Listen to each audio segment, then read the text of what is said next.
Kamusta? Chiloski Arts TV nga po pala. At ngayong araw ay gagawa po tayo ng signboard lettering. At dito nga pala ay sinusukatan natin ang bawat sulok ng signboard para sa ating layout.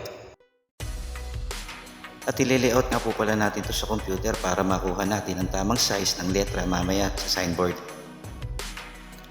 At dito naman gagawa po tayo ng pattern para dun sa ating gagawin logo.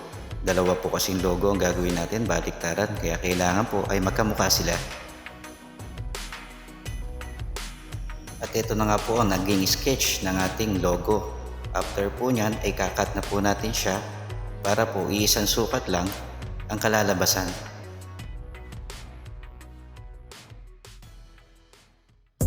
Pagkatapos nga po pala nating maikat ang ating ginawang pattern para sa ating logo, ay dinikit na po natin to at binakat. Maganda nga rin po pala itong technique sa pagle-lettering, lalo na kung dalawang logo ang iyong gagawin. Magiging isang itsura, isang size lang po siya.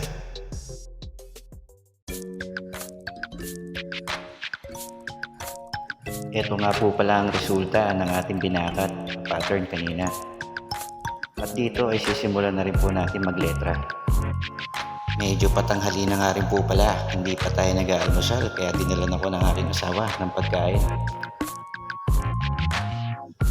At continue nga lang din po pala tayo sa pagleletra habang nakabantay ang aking alaga. Sa parte nga po pala na to ay tinigil muna natin ang ating pagleletra. Mayroon kasing nagparasya ng t-shirt at siguradong gagabihin. At dito nga kinabukasan na nga natin na i-continue ang ating pagleletra. Kung isa ka nga rin po pala sa nanonood ng ating munting video, huwag kalimutan mag-follow, like, and share mga kapinta. At kung may konting oras ka pa, baka pwede maglambing, pa-subscribe naman ako sa ating munting channel sa YouTube.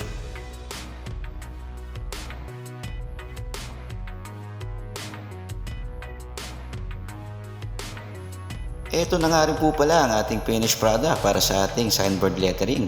Maraming salamat po sa inyong panonood, mabuhay po kayong lahat, and God bless!